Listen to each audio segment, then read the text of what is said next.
Men do not so much shrink from the study of secondary items in the closet in ordinary life as they do dread considering the adhesive that operationally binds everything together.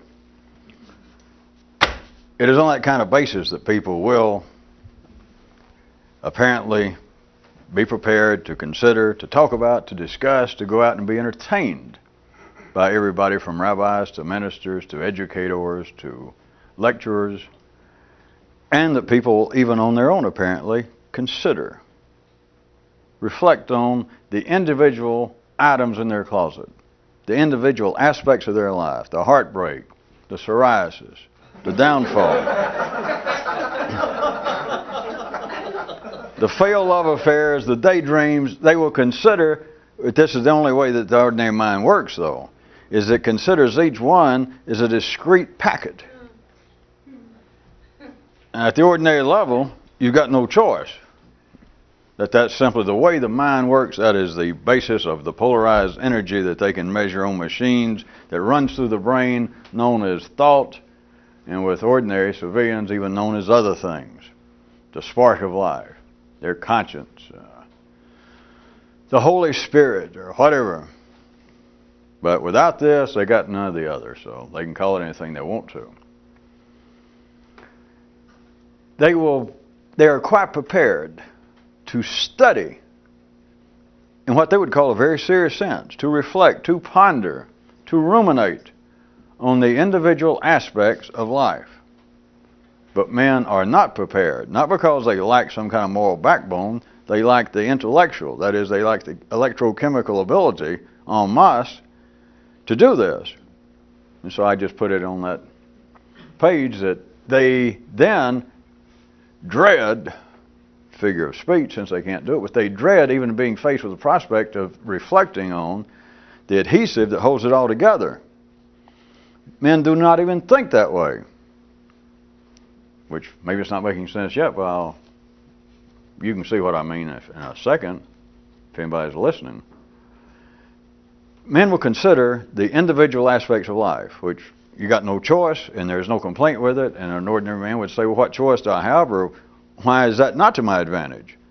That if a man, for instance, he finds out that a long-time business partner in the same kind of business, some wholesaler has been shortchanging him on the books for years, a man that he's this other guy's oldest son's godfather and all this sort of thing, and the man's astounded. Or a woman comes home, her husband's gone off and left her. It is the discrete packs, it is the individual items in a man's closet that he must think about. That's the way the mind works. It simply turns around like a beacon coming from a lighthouse. And at that level, there is no complaint. You can't go up to a man and say, well, hey, don't worry about your wife leaving. Don't worry about your business partner seeing all the money. I mean, that's ridiculous. But that is all that they can study. Or they can study the nature of evil, if you want to get more philosophical, because the man could have gone from studying, that is, pondering, reflecting on the fact that one of his old business acquaintances has turned out to be a crook.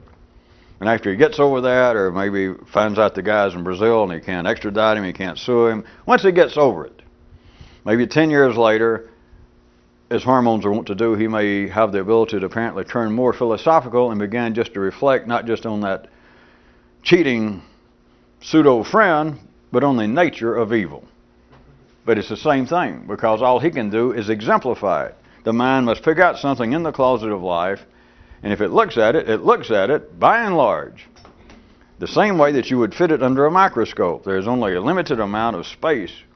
There's only a limited amount of light that will hit your eye, that will hit your mental eye and reflect on what you're looking at.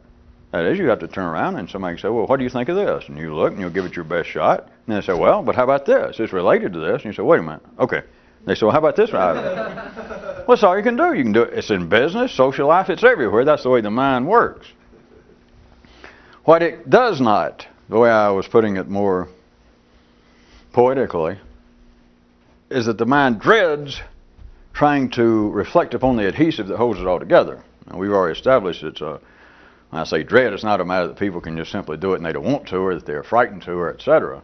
They're not capable ordinarily of doing it, they don't need to. But consider what that would do, and why I use the term they would dread it. They would dread it on this basis. When I say that's poetic, it is not absolutely a literary device, because you could explain it a little bit to ordinary people to the point that they would dread it. That is, that they would go, I don't do that. Because if you start saying, well, look at life, look at all the individual things that happen to you. And they say, well, yes, look at the tragedies, yes, look at the successes, yes, and look at the failures, yes, look at the good times, yes, look at the bad times, yes. Do you have any sense of any kind of continuity to it all? And by and large, people will go, well, no, which I would suggest to you is one of the operational purposes of what seems to be man's individual personality, because at least that you seem to have some sense of a physical continuity, that you get up and it's always you in the morning. You got the same name, you got the same kind of little life, and your wife always kisses you. Your wife one morning doesn't go, who the hell are you? Or your children doesn't go, where's my real daddy? Or your dog doesn't look at you and bite you. So the continuity, what sense there is, and people do not normally think about it this way, but what continuity there is seems to come from the observer, that seems to come from the mechanism doing the observing of life. Because then if you ask people, I'm getting around to the dread that they can understand if you tried to put it on people, and you say, well, all the events in your life, you've led a busy life, you've been around, you're sophisticated, you're grown. Do you see any sort of, is there any kind of pattern? Is there any sort of, well, just sequential pattern? Does there seem to be any connection, anything that's a valid nexus in all these various sundry myriad events that have occurred to you? And by and large, if you get people, it's sort of a temporary state of lucidity, they would say no. Which again, if you look right quick, such things as religion, any sort of external system, institutional system that you can try to adopt, that's part of its purpose, is you try and superimpose that on the fact that your sense is. You just don't go around thinking about it, because it would drive you nuts if you're ordinary, and we won't go into that. But if you're ordinary, it's like this whole thing is coming apart. It's just chaos. But as long as you can tell yourself, yes, but Jesus understands. Or yes, but Buddha will explain it all to me when we die and go to India or wherever you go. And, of course, people have tried to do it with politics and philosophy, but that's too immediately worldly. And it's hard to think, well, maybe I'll die and end up in a cemetery in London and Karl Marx's spirit will be there and explain it all to me. It's not the same feeling as someday I will go to paradise and meet Moses or Abraham and they'll explain it to me. That sounds all right, because it's not now. There's no chance of it happening, and so you can dream about it and you can try to take it as a paradigm and squoosh it. That means superimpose it on what seems to be the lack of continuity or order to one's own life. Now back to what I said, that even though I had admitted that there's a certain kind of poetic license, no, I don't have it with me, but just trust me, I've got one. It's not so much that they would shrink from the study of these sundry, various items, occurrences in their life. It's not so much that as it is that they would dread considering the adhesive that operationally binds it all together. Now, the dread part would be if you took an ordinary man, just an intelligent man, and you got him reflecting philosophically.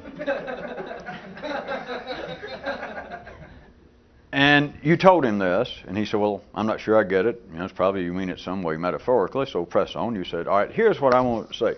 Look at all the things you considered in life, all the things, all the way from the individual occurrences, the heartbreaks and the good times, every little thing in your life, all the way from that to the widest range of philosophical, external considerations you've given to life, like pondering, why do different religions keep fighting one another? Why does fascism continue to spring up here and there all over the world? Anything you want to come up with. And the person goes, all right. And you say, do you see any sort of wide range pattern to all of this? And one more time, assuming you get him in a moment of individual lucidity. That is, he didn't try to pull out one of these external paradigms and say, well, it's interesting you say that because I just read a book by Professor so-and-so. Shut the hell up. Are we all going to waste our time completely? Is there any chance you could try and think? I mean, if you don't know what to think, that's thinking. If you go, never mind what somebody had said. That would be a moment of temporary lucidity. And so we asked the guy again, you understand?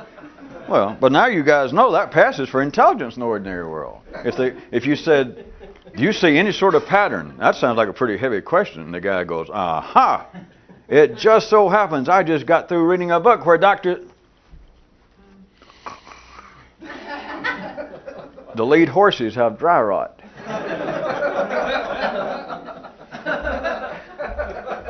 So, if we'll assume that you could get the man away from that, and you said, no, I'm asking you, can you discern in any way a pattern to life? Either your own life, and don't drag in a religion, don't drag in anybody else, no offense to them, but just don't drag it in. I'm asking you, can you discern any pattern in your personal life as far all of the individual items? That, or on a wider scale, can you fathom, can you sense any sort of pattern out there to the way life works, the large movements of collective people and theories and ideas? Can you, in any way, from that wide end to the personal end, do you get any sense of a pattern, any continuity, any rationale to it? And the answer is no. No. And what if you said, all right, or maybe if you encourage them, think just a little bit more. And you what? Wait a minute, I'm going to the restroom and order us another cup of coffee. And think about it a minute, because you're a smart guy. Think about it one more time. Can you discern anything? So let's say that you leave him and he really tries. He's a good personal, old college chum of yours, the kind of guy that you can sit around and smoke a little dope with in the past and try and think about intellectual things. You give him a few minutes and he really tries. He sits there and he tries. If you come back, you're going to find a man that will fit my definition of dread. Because he doesn't like the idea. Especially if you've insinuated, we could get up on or start approaching somewhere that all of these discrete, isolated, unconnected, oftentimes conflicting, to say the least, occurrences in life on an individual and on a widespread level. What if I could tell you that there is some kind of adhesive, which would end up being the ultimate pattern, or if not, as good as a pattern, that holds this together?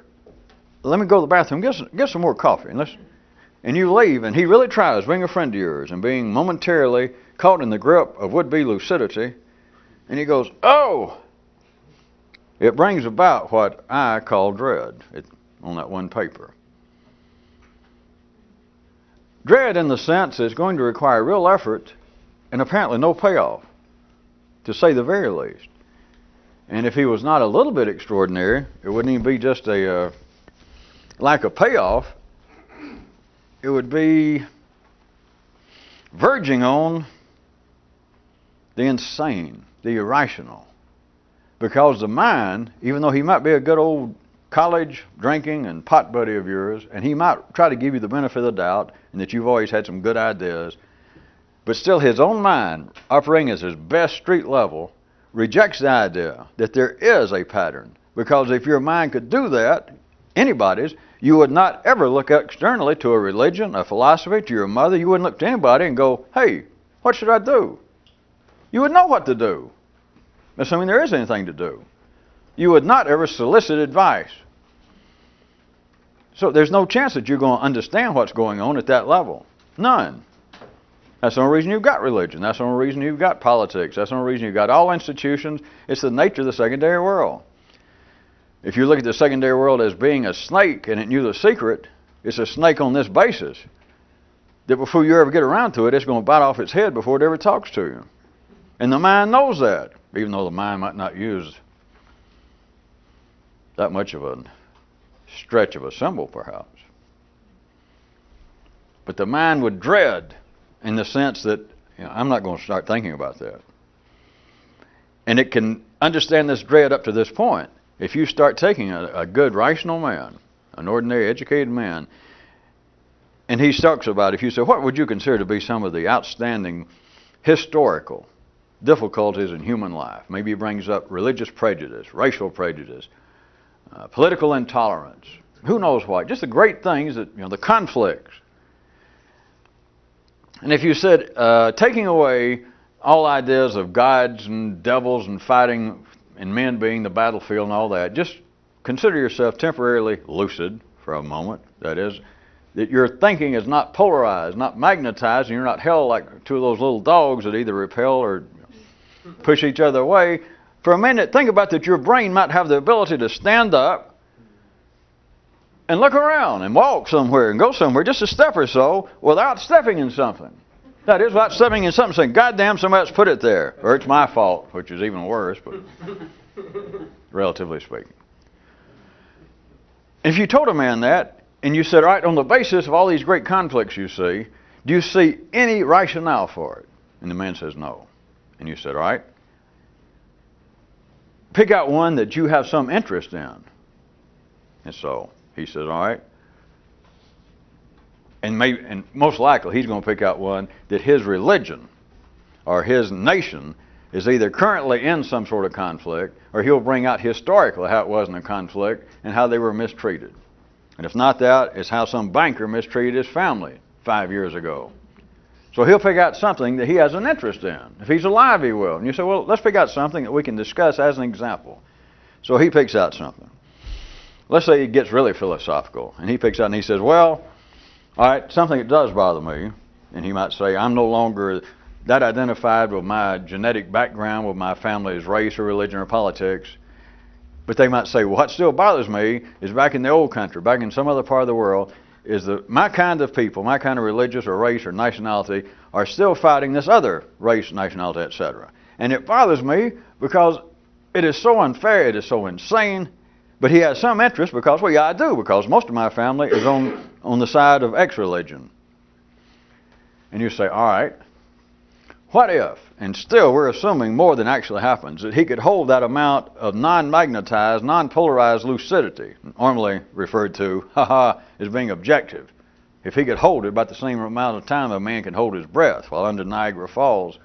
You said, all right, what if I could show you that, I'm not questioning what you say, but your sense of loyalty, your sense of being on the side, in this case, of goodness, justice, decency, whichever group you picked out, yes. What if I could point out to you, not that you're wrong, but that you're not right, that there is no such side? Now, all of you, if you know anything, you know that your brain right there goes into a form of chemical electro gridlock. And if a man could still hold his breath for a second, if he would assume that maybe you could do that to me, is he going to like it? Right, yeah. He's going to invite himself home and want to move in with you. You mean if I stuck around you and talked to you enough, you could take everything I believe and just do away with it? Yes, Don't you have a spare room? I'll live in your backyard. Yeah, right. I would suggest to you, figuratively speaking, that it would qualify as a kind of dread.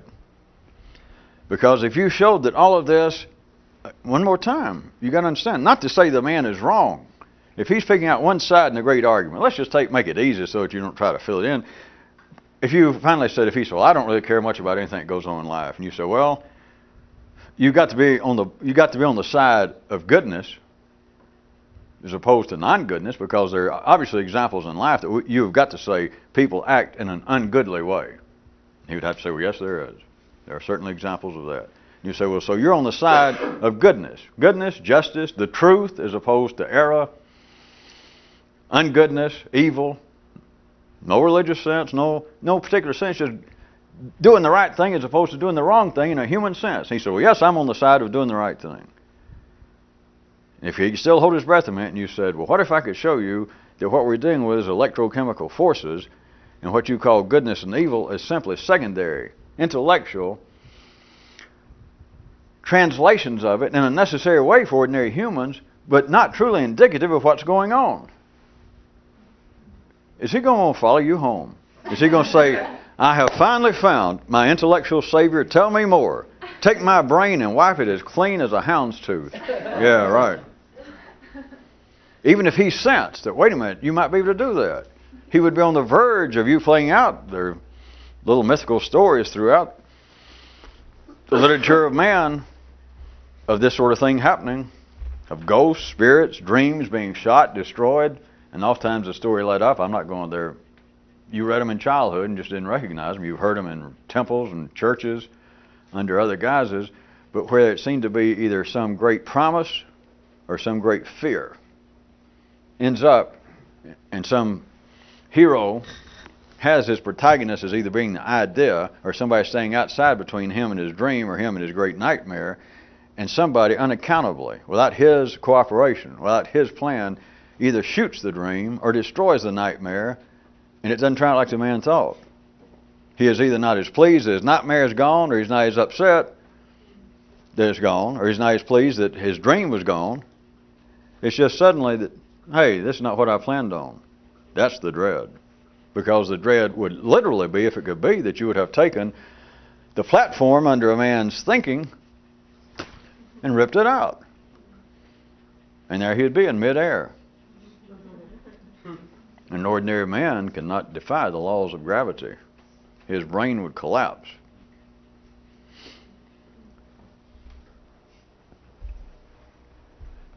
As far as a pattern, that wasn't really the whole point of this one. But since we're there, when it says that they would dread considering the adhesive that operationally binds it all together, back to the question that I was saying that you could ask an ordinary man or you can ask yourself, is at any routine level, no matter how educated, no matter how religious, no matter how insightful, no matter how many drugs you took in the past, you are not sane at the ordinary level if you believe that you see some pattern in life. And you should be able to feel that, but if you need any, not proof, but if you need any hint toward evidence, is what I was saying, the fact that the external world, that is, anything external to you, is just replete with possibilities of answers, all the way from churches to religion, to political systems, to colleges, to strangers on the street. Just walk up to a equally, compared to yourself, an equally sane, ordinary-looking person at a bus stop and say, "Sir, I don't mean to frighten you, but sometimes you ever feel like life is kind of..." The guy go, "Yes." You say, "Well, I'm going to tell you the truth. I do not know what to do. Nothing. I just don't know where to turn. I don't know who to ask. If I were to ask you, would you tell me what to do in life?"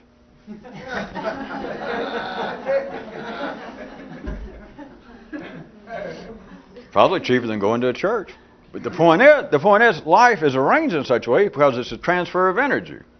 It's not just advice, but it is arranged in such a way that you would be harder to ever starve to death than you would to be starved for advice, because you can go to absolute strangers. What makes it funny? Walk up to me on the street and say, "My life is just coming apart. I don't know what to do. I need advice. Would you give me some advice? I know you don't know me and I'm a stranger, but would you tell me what to do with my life?"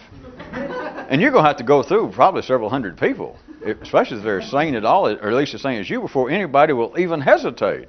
Because they'll go, "Well, sure, what is it?"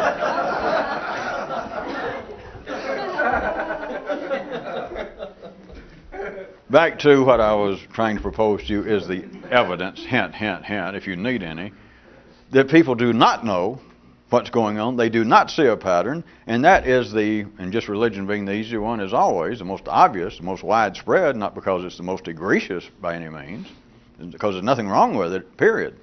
But it is the most readily available, best known pattern that, since you don't have any idea what's going on in life, it makes no sense. It seems to be just a series, a non-ending 65 years worth of isolated events, many of them, to say the least, annoying, if not downright disappointing.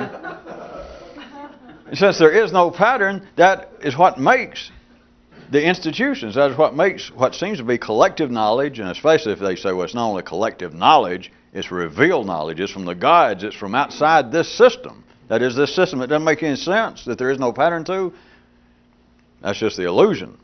And you don't have to be Buddhist to think that in those terms. It's some kind of illusion, because there is at least a source outside this unrealistic, this irrational system that knows. It says so right there in the Bible, the Quran, the Old Testament, Buddha's words. The ready market, the way that intelligent people will just immediately turn, not just to the book, but walk in a place, a tent off the back of a truck. And the guy standing there with a 9th grade education. No offense to 9th grade, that was one of your favorite. I know many of us love the 9th. But I'm saying a man with a PhD that his wife just left him, a man with a net worth of millions of dollars, goes in and here's a itinerant preacher wearing a $15 Sears suit from 20 years ago, and he will listen to this, and the guy hollering, men wonder what's going on in life. He just walks in the middle of the service. He's out there on the road and he's been drinking. He doesn't know what to do. His life's falling apart, and all of his wealth and all his success doesn't seem to help. He stumbles in this tent, and here's this guy that he wouldn't speak to under normal conditions. He wouldn't even give him a quarter on the street if he was begging. And suddenly this guy saying, God says that we all have our burdens to bear, but someday we'll understand. And the man suddenly feels like, phew. It's not funny. Unless you would like to. I'll leave it to you. It's not meant as being funny, of course. But the thing is, you will accept it. And the question being, I went to all the trouble to set that up, not to be sarcastic or to make anybody look bad was the point, but you're supposed to be able to follow that and go, yeah, and then realize the fact that people will go and listen to somebody that under ordinary conditions, under ordinary reasonable conditions to them, not me, but to them, that if under ordinary conditions, before this guy's wife, before he found out that she had gone off and left him this afternoon, before he started drinking, before he got so upset, 2 hours ago before he went in this tent, if you'd said, would you take advice from a stranger, from somebody you didn't know, to begin with, he'd probably say, well, certainly not to begin with. And then if you really got a little further and said, would you stop on the side of the road if there's a guy, you ever seen these preachers out there on backs of pickup trucks and stuff? Yeah, I've seen that. Have you ever stopped at one? Well, certainly not. Well, can you imagine under any condition stopping at one and going in there and listening to somebody? The man might say, listen, I hadn't even been to church. I hadn't been to temple in 30 years. I don't listen to anybody. No offense, I just don't do it. So in other words, from his view, there's no way. All you got to do is give him an hour, 2 hours. And that kind of thing happened at the roadhouse of emotions, and a man's goo feel is affected. The limbic system is far too close to the brain to suit most people. Far too close. So here it is from this man's own description, not ours, but from his own rational description. From 2 hours ago, here he is now. Tears in his eyes. Now, I can make it worse, but that's not the point. I can say his wife left him. I can say that, his family was in a car wreck. But you know what I'm talking about. It's the kind of things that happen in one's ordinary closet. It is a catastrophe, as far as he's concerned. It's happened to him. And there he sits, 2 hours from absolutely discounting any possibility of him even going to check with his mother for advice, or his rabbi, or his priest. And now we've got him 2 hours later, and he's sitting there with tears running out of his eyes and just feeling so thankful. He wants to rush up and grab this guy in the cheap suit, the guy with no education. The guy's just ranting and raving. It doesn't seem to be saying much of anything other than, well, it doesn't seem to make any sense, but right here's the answer, my friends. God, religion. Giving yourself over to faith. Believe that everything will be all right. And here we got him 2 hours later. He is absolutely crying. And if we could read his little brain, they would say a soul, but if you could read his mind, he would just be so thankful if you said, what do you think of that guy? He would want to rush up and kiss the man's feet, literally. What's happened? I just wanted you to see that I was dragging out that kind of example, that it is the built-in, not external, is built into the system of life. That since men, once they begin to think and they got a secondary world going, it does not have the rhyme, the reason, there's not the periods, there's not the punctuation, there's not the conclusion to sentences in the primary world, such as when you're hungry you eat, when you're full and you quit. You don't need advice. You don't go to somebody and say, I've been eating now for several hours and I have a certain sensation here. Should I quit eating? I've been sleeping now. I don't know. I keep checking. I slept 10 hours. Now snooze back for a couple more. Should I get up? I've been asleep now for 2.5 days. Off and on. Is it enough? It's ridiculous.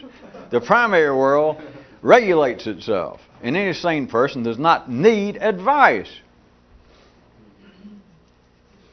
Not the advice that you need about dining, which is a secondary experience.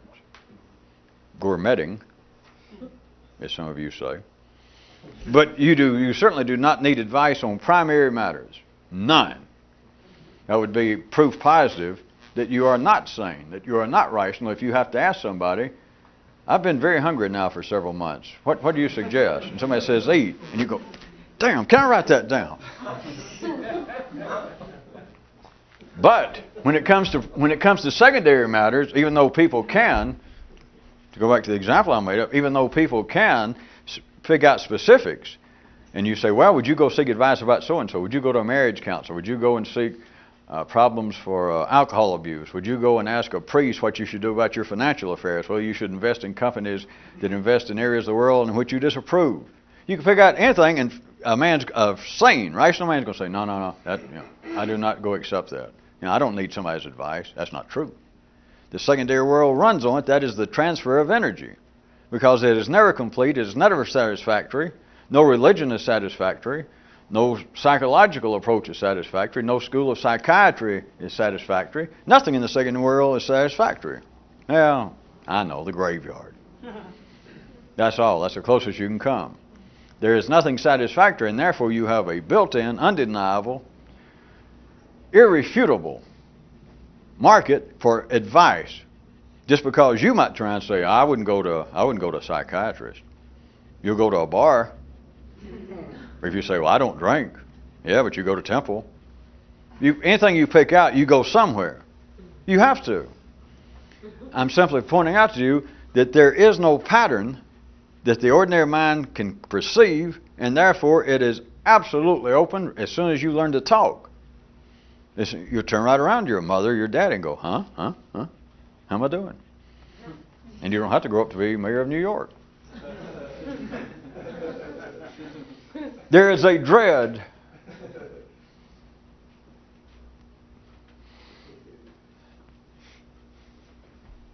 and I guess we've gone far enough. Let me put it another way. An absolute hesitation, which is a form of dread, that if you tried to get a man, if he even perceived for a second where you were trying to point, there would be a dread. If you're going to say, I can take everything that you think you believe and point out to you that it is based upon taking sides. Not right or wrong, but is based upon the electrical, chemical mechanics of the human mind as it is now, that the only way you can think is on a polarized basis, on a comparative basis. The only way that you know right is wrong. The only way you know up's down. And if you start some of that and you made him realize that this is going past, philosophy 101, that there is a reality behind this. And if in some way he was faced with the possibility that he might have to go along with this for a while, I do suggest that my word is not overdone. He would find a certain kind of dread. Like, ooh, I'm not going to be locked up in a closet or in a car for 6 hours with you like this, am I? Ooh, because it is not just philosophical, it's not just theoretical. It makes people's brains recoil, as they should. They go,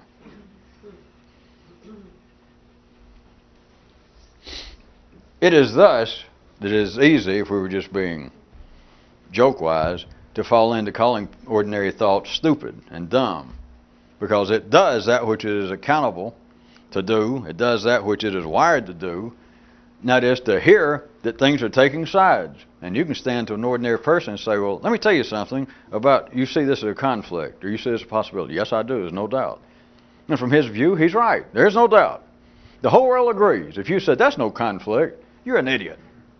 You would be insane. So you say, all right, it is a conflict. But let me point out to you, it is a specious conflict. It is an electrochemical conflict wherein it's not a conflict at all. It is the movement of atoms. It is life presenting itself. And it's working through man. It makes your tongue move. And it makes your brain go, But it is specious in the sense that it has any significance. If you can see it. And they don't really know why. Of course, all of this, justice takes care of it. You cannot do this to ordinary people. You do it to people that almost want to hear it. And if I may say so, you damn near can't do it then. You could say that for every 10 people that think they're interested in such as this, some number less than 10 actually are. And a man over here said, I thought you was going to say something else. Yeah. People that think they're interested in it almost can't hear anything other than what they already pick up in their brain. They can hear, they can laugh sometimes, and as it turns out, if the truth were known, as many times even if somebody was trying to present and say, well, I'm going to use an example, but we're not making fun of this. And sometimes you can do it, and a certain person will listen and go, yeah, I see that. Because very likely, in that case, who you say we're not laughing at is some group or some idea in which they have an electromagnetic, you would call it a cultural interest. Well, yes, I see that. There's some room for criticism to my old group. Then you start a little certain more this way, and they go, wait a minute. It's known as, well, I'll have to make up something. It's known as hanging around out near the grove where the academy was. Aristotle could be magnanimous in his intellectual views, just magnanimous as hell, until you stepped on his pecker. Then it was suddenly time to, we're going to have to get serious here. If you recall, we were talking about seriousness last time, which of course we're talking about tonight. If you do not take the lack of a pattern, if you do not take the illusion of patterns being available out there, if you do not take what appears to be the concept of justifiable sides in all of the battles, the arguments of life, if you do not do that, then you do not take them seriously. And if you do not take them seriously, life will not take you seriously, and you will end up nuts. And nuts is just a word. You'll end up being chaff. Life will dispose of you. You know that. You'll end up in a prison because you did not take a serious attitude toward being civil.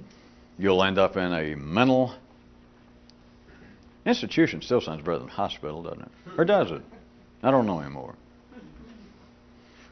You'll end up in the care of the state without necessarily a 7-digit number. That they still let you use your name. You're still locked up, and they still got your shoestrings away from you, and somebody has to shave you. But anyway, they'll still use your name. You become irrelevant to the heartbeat of ordinary life if you're not serious. Part of the dread in which we're referring tonight from that particular sheet of paper, the dread, the mind could not begin to analyze it this way, but the dread, again, if we stretch justice and somebody's brain would listen and knew about what you was about to do to them, or just what you were about to present them, the dread is that the mind hears that, and it's like you're going to take away the seriousness of life. It is even one degree more basic than the stories of a man's dream or his nightmare, either one, being destroyed without his cooperation, and then him finding that to be dreadful. Below that is simply the fact that he would sense, without ever using these words, even accidentally, is that you're about to withdraw the seriousness of life. But understand, the seriousness is across the board. He wouldn't sense, well, wait, you're going to take away the seriousness of things that shouldn't be serious to begin with. The mind can't do that. Which is some of the jokes, if you want to call them that I continue to try to make about how people love to suffer, which they don't love to suffer. If they said they love to suffer, they're in a home. But operationally, what ordinary people call their nightmares of suffering, you notice there's not revolts in the street. If we took every sane person, by society's definition, by your definition, the sane people, and you said, is life by and large fair? Do you get what you deserve based upon the amount of intelligence and effort you put into life, and etc.? And people will say no. And if you said, in one sense, is what going on in life, all the way from institutionally, politically, everywhere, is something funny going on in life? And people say, yeah. Then the question is, all right, if that's true, why are not all of the decent, sane, educated, sophisticated people in the world out there in the streets, storming the barricades? Of course, if it was all of them, there wouldn't be any barricades to storm. It would be a continual revolution going on. Uh-oh. That sounds familiar. It doesn't. That's the nature of the secondary world. They just don't look at it that way. They look at it as being this continual battle of goodness against evil, or stupidity, darkness, intellectual reticence against potential progress, moving steadily predictably, stably, reliably forward. Not revolution, no, not revolution. But back to where I was trying to point. If you took all the people and you said, look at the individual items in your life and the life of man institutionally, historically, do you sense any sane, just, rational pattern? No. Then how come you're not mad as hell? To say the least. I don't know. There's no way to express it any stronger. Why aren't you, if you and your ilk, if you are the epitome, the paradigm of a 1992 intellectual, sane, caring, humane, charitable person. Yes, I am, and I have many friends are. All right, I know you do. But then, is life the same as you? Is it fair, sane, rational, charitable? They go, no. Then the question, which they couldn't hear and nobody could ask, but the question is, well, why aren't you people absolutely incensed? Why aren't you trying to destroy the actual foundations of reality? That you personally are at least close to the state of, you're saying that you're fair and sane and charitable and caring. Yes, well, I'm not perfect, but certainly that is my intent in life. All right, compared to you, is life sane, fair, rational, and caring? No. Well, why the hell do you put up with it? You got to take that seriously. They take what they call the unfairness of life seriously, or else they wouldn't put up with it. Who will you got and walk out on if you're ordinary and sane? A bad priest? Not hardly. A rabbi with a bad act? No. A magician that blows several jokes? Nah, you'll sit through that. What will you walk out on? I got it. A bad comedian. Why? Because it's safe. Because you don't have to take him what? Home. Serious. You don't have to take him seriously. The dread people would feel if they could hear what you were about to point them toward would be, in this case I called it the adhesive. It was sort of a trick rather than saying the truth or the secret. That would make people, that their mind would dread the possibility of having to confront the adhesive that operationally holds it all together. Because then you'd start having, they would have to start considering, and like they study a combination of cosmology and rhetoric, they would have to study not words and not individual stars, but the spaces in between them. That is the kind of adhesive that operationally holds everything in the closet that is inexplicable, that is irrational, that is insane, that is unchristian, that is un-Jewish, un-Muslim, unrational, uncaring. All the bad parts of life.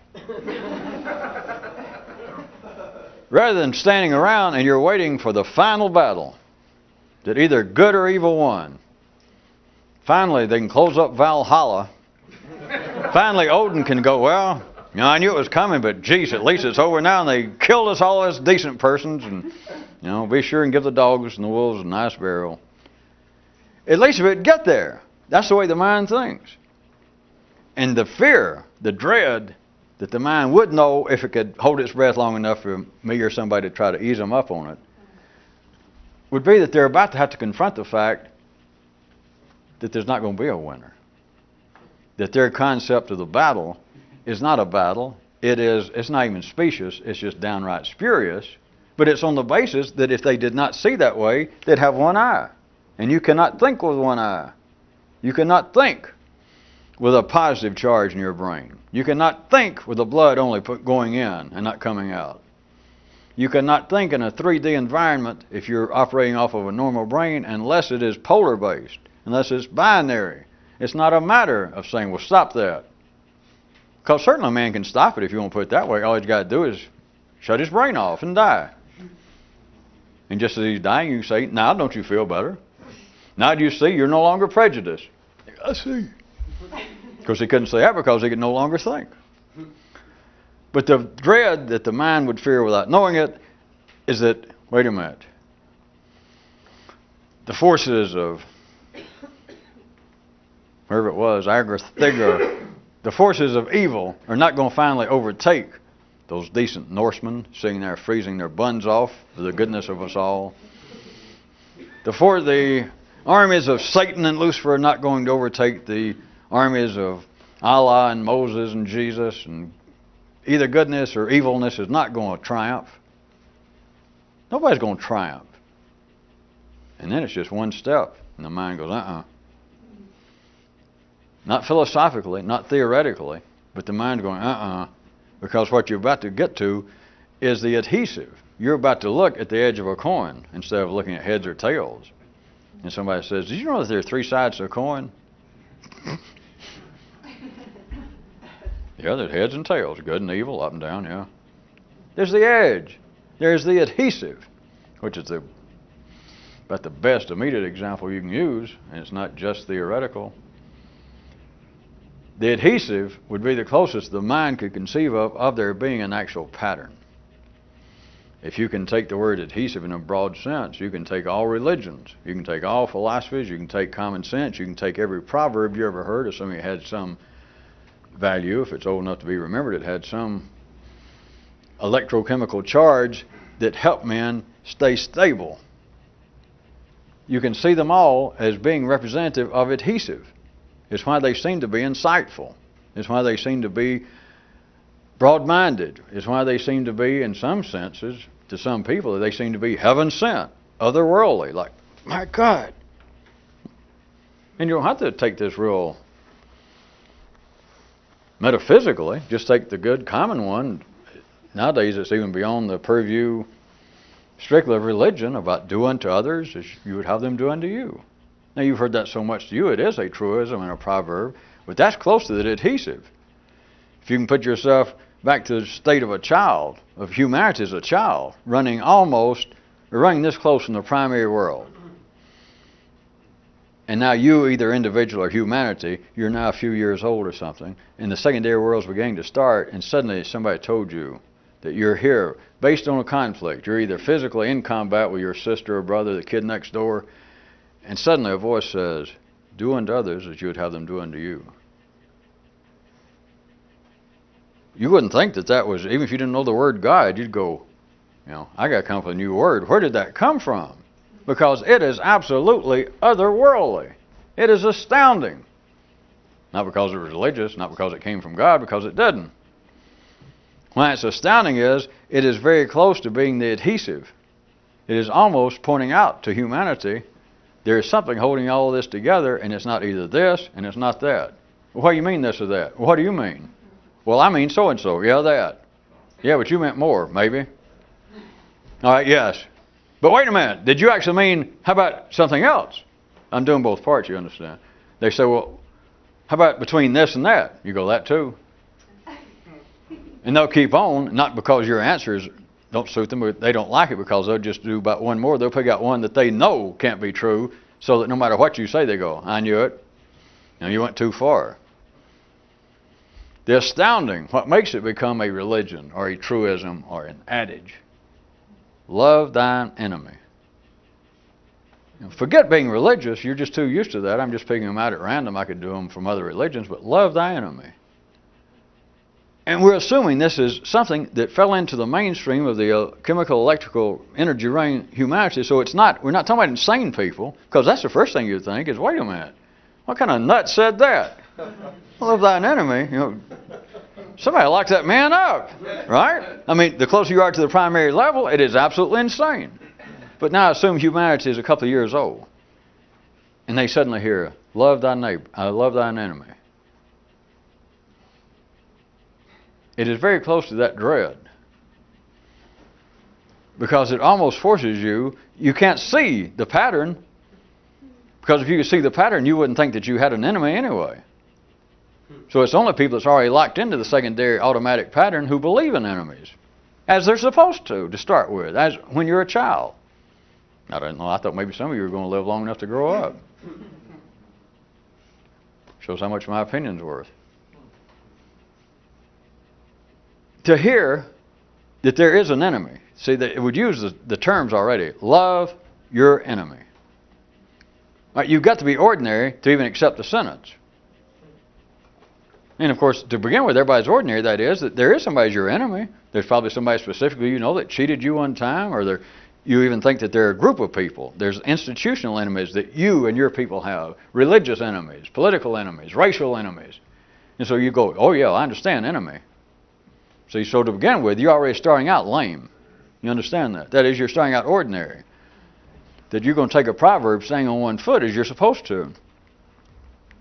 If I'm going to really do that, you don't really stand on one foot. You can't do that. If you could, you'd be extraordinary. You can do like one toe up, and you're kind of, because you already are off balance. If somebody says, I'm going to give you a proverb, now that you're 2 years old, humanity, I'm going to tell you something that you've never heard, and it has to do with your enemies. And you go, ooh, yeah, I want to hear it. We see you've already admitted that you're partially crippled. That is, that you're ordinary to even go, oh, about my enemies. I'm going to tell you something about negative energy. I'm going to tell you something about mass that in any particular time seems to have a negative charge. Ooh, yeah, tell me about that. Love your negative charge. Oh, all right. Love thine enemies. Forget. Now remember, the insane would find it to be insane, and you'd have to be exceptionally sane and already a couple of years old in humanity to hear something that insane and not take it as being just imbecilic and irrational, but as being, as it comes out to them, otherworldly, cosmic, transcendental, unbelievable. It is almost dreadful, though. It's why it has to then turn into being institutional. It has to become organized and become irrelevant, operationally speaking. Because what it does, it is a description of sorts of the adhesive. Because it's saying that you and your enemies are locked into an eternal dance. You're as glued together as two sides of a coin. Of course, that isn't what it says directly to ordinary minds, but that's exactly what it says. And then the validity of it, the conservation of energy is, well, since you are glued together and you and your enemies are going to dance for 60 years, at least in your case, for 60 years, you're not going to be able to love them. You cannot change the energy. But what if you tried to be more agreeable, more passionate, more acceptant of the dance?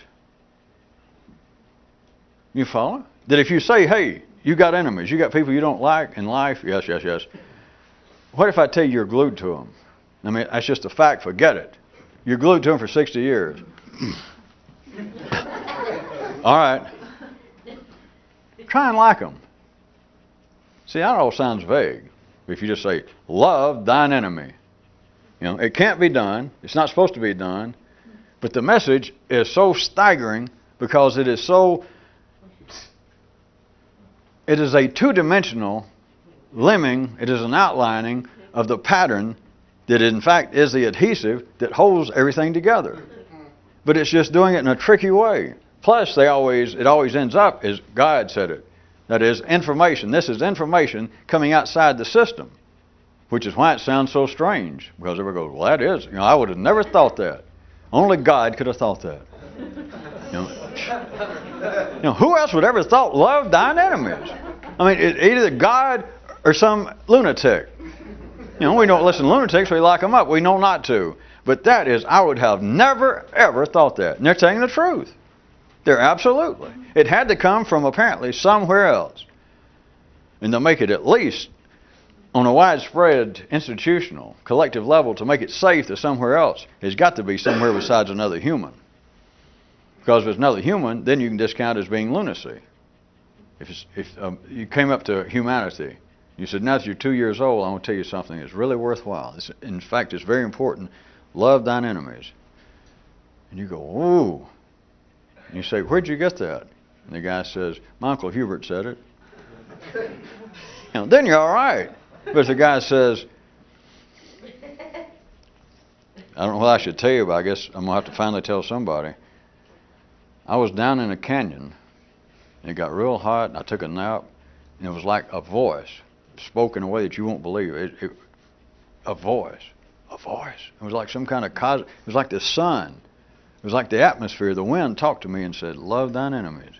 And I woke up, and I have not felt the same since. Now, the man will go with that. Ooh. But you can't say, well, my Uncle Hubert said it. Because then you go, well. Of course, there is one stage worse than my Uncle Hubert said it, and of course you all laughed, as I knew you probably would. Here's what's worse, which is not funny. I assume it will leave with no laugh, because this is not funny, if you understand it. There's one worse than saying something astounding, and I picked out one that has been historically astounding, according to ordinary men, of love thine enemies. And it's the first time humanity heard it, the first time you heard it, and you said, my God, the ramifications, where did you get that? And he says, my Uncle Hubert said it. That sounds, right? But there's one worse. There's a level better and worse than that. If you thought it yourself. Because his Uncle Hubert, you might even give it a split second of consideration before you reject it. It's because of the mechanics and the flow of energy itself. It would take you a split second from hearing him say, my Uncle Hubert, before you went, oh, it'll happen faster in your own mind that you thought, love thine enemies. And it didn't even take a split second. You immediately discount that. Because that's of less consequence. That has less validity, obviously, than his Uncle Hubert, whoever the hell that is.